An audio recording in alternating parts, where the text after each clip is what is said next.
જય ભીમ નમો બુદ્ધાય. 2 દિવસ પહેલા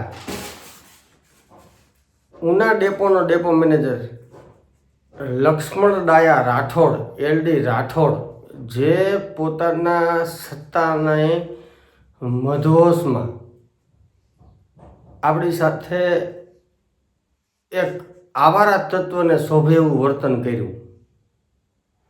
આપણે એને રાજેશભાઈ વાઢેર, જે ડ્રાઈવરમાં ઉના ખાતે ફરજ બજાવે છે, એ ભાઈએ 2 દિવસ અગાઉ એમના ઘરે પ્રસંગ હોય એ નિમિત્તે એણે રજા રિપોર્ટ મૂકેલો અને 14 ને 15 તારીખની રજા માટે માંગણી કરેલ.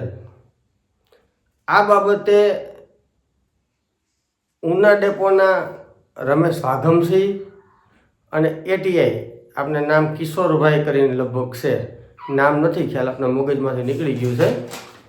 એક જ મિનિટ આની અંદર આપણે એફઆઈઆર કરી જે કરી છે એમાં નામ જ લખ્યું છે.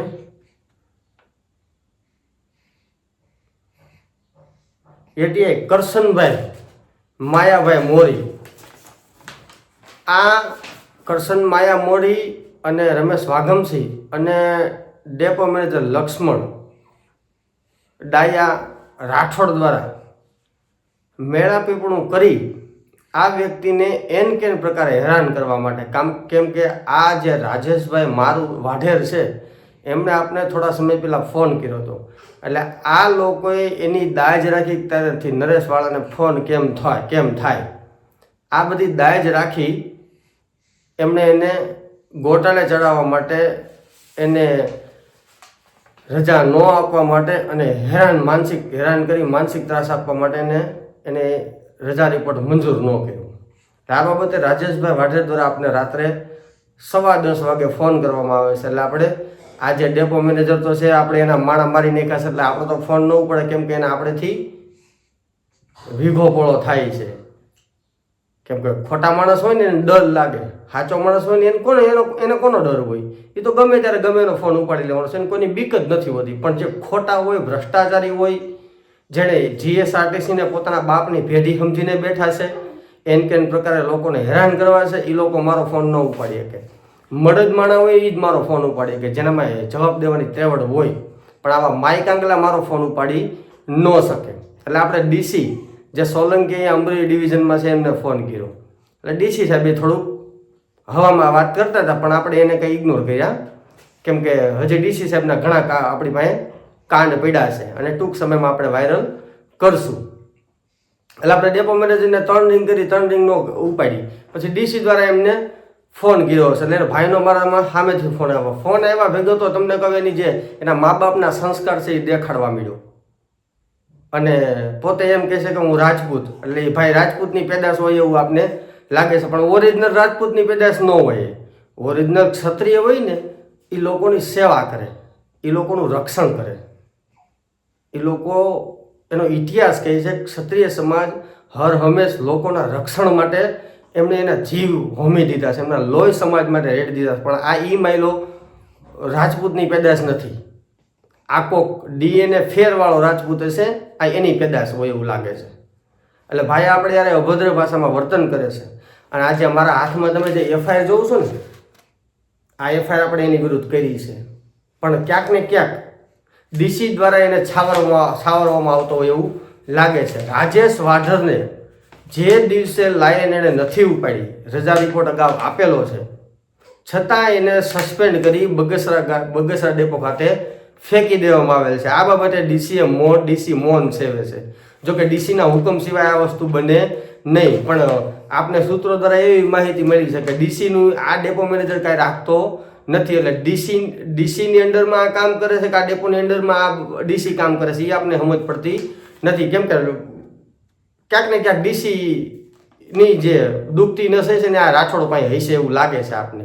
એટલે હાલ 2 દિવસ ફરિયાદ થઈ ગઈ, આપણે એને વોટ્સઅપના માધ્યમથી ફરિયાદ મોકલી દીધી, છતાં એની વિરુદ્ધ કોઈ કાર્યવાહી કરવામાં આવેલ નથી. પણ જે રાજેશ વાઢેર છે એને તાત્કાલિક ઓન ધ સ્પોટ સસ્પેન્ડ કરી દીધો છે. આ તમે જોજો આ કેટલો નાલાયક વ્યક્તિ છે. આજે દલિત સમાજના લોકોને હેરાન કરવા મેં બધા ડેપોની અંદર પૂછપરછ કરી.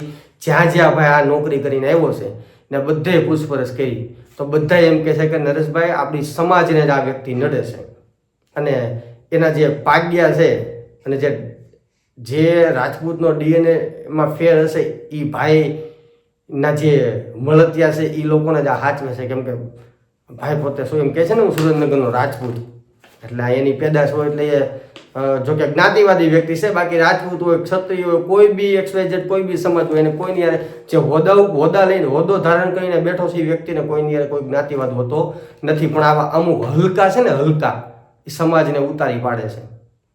એટલે આ ખાસ ઈ ડેપો મેનેજર માટે વિડીયો બનાવ્યો છે કે કાયદો કોઈના બાપની જાગીર નથી અને તું સામાજિક કાર્યકરોને એલફેલ બોલી દે ને એમાં તારા મમરા હોતે ભરાઈ જાય. મારી જેવા કોઈ તને ભટકાણા ન હોય એટલે તું સારું લાગે એવું વર્તન કરતો હોય.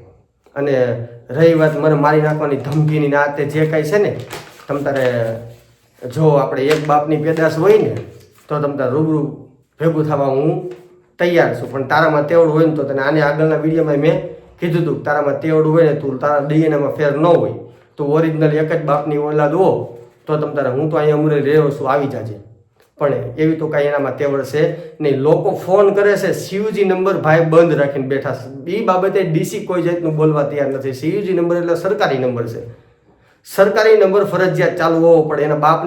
એના બાપના જાગીરમાંથી કે એની બાપની પ્રોપર્ટીમાંથી એ કાર્ડ એને ખરીદ્યું નથી કે એના પૈસે એને મોબાઈલ ચાલુ કરાવ્યો નથી. સરકારે મોબાઈલ આપેલો છે. ફરજિયાત ચાલુ હોવો પડે. પણ પોતાની મનમાની કરી આજે ડીસીને અનદેખો કરી અને ડીસીને નજરઅંદાજ કરી રહ્યા ભાઈ પોતાની મનમાની ઊંડા ડેપો ખાતે કરે છે. અને કેટલી બેન દીકરીઓ હેરાન કરે છે. 4-5 દિવસ પહેલાં છાપાની અંદર પણ આના ભવાડા આવ્યા હતા અને આપને માહિતી એવી મળી છે કે એક નંબરનો દારૂડિયો છે.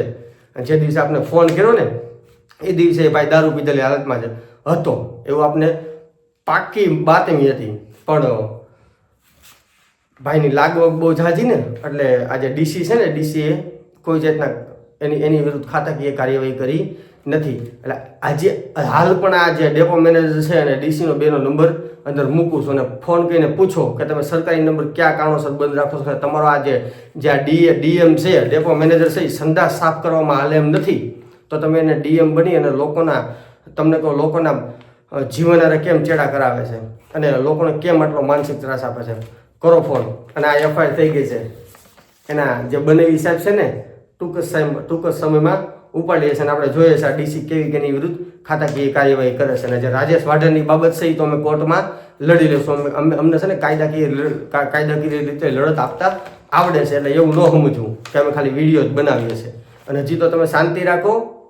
જે લોકો ભ્રષ્ટાચારી છે ને જીએસઆરટીસીની અંદર જે લોકો ભ્રષ્ટાચારી છે ને એને એકને પણ છોડવામાં નહીં આવે. અને લોકો જે એસટીના કર્મચારી છે ને એ જાગૃત થઈ જજો. બાકી આવા ડેપો મેનેજર ઘણા ડેપો એસટીની અંદર ભરેલા પડ્યા છે કે જે સંડાસ સાફ કરવામાં હાલે એમ છે નહીં અને તમારું નેતૃત્વ કરે છે. તમને લોકોને આખા ગાઈડ કરે છે. આ ગાઈડલાઈન મુજબ છે જ નહીં. આને ખુદને ગાઈડલાઈનની જરૂર છે. એટલે આવા સેન્ટ્રલ ઓફિસના સીએલઓ અને જીએમને આપણે બધાને ફોન કર્યો પણ કોઈનામાં તેવડો નથી મારો ફોન ઉપાડવાની. કેમ કે જવાબ દેવાની તેવડો ન હોય અને અધિકારી બનીને બેઠા હોય. બાકી સાચો માણસ હોય ઘણા એવા એસટીના અધિકારી છે મારો ગમે એટલા વાગે ફોન કરે ધાડ હામાં જવાબ આપે છે. પણ શું છે એ સત્ય વ્યક્તિ હોય, સત્યનો સહકાર આપવાવાળો વ્યક્તિ હોય. બાકી આ નાલાયકો ભ્રષ્ટાચારી છે ને એ મારો ફોન ન ઉપાડી શકે. વિડીયો વાયરલ કરો અને આ ડેપો મેનેજરને ડીસીને ફોન કરો કે આ 2 દિવસથી કેમ આ ભાઈ સીયુજી નંબર બંધ કરીને બેઠો છો. અને પૂછો કે સામાજિક કાર્ય કરીએ ને આખો દેશ એના બાપનો છે. ગમે ત્યાં જઈને કામ કરીએ કે તું અમારો નોકર છો. અમારા ટેક્સના પૈસાથી તને પગાર આપવામાં આવે છે. તું અમારો નોકર છો ને માલિક જ્યારે ફોન કરે ને તે વ્યવસ્થિત મર્યાદાથી જવાબ દેવાનો. બાકી છે ને આવી રીતે મમરા ભરાઈ જાય. એટલે ધ્યાન રાખજે. જય ભીમ. નમો બધાય.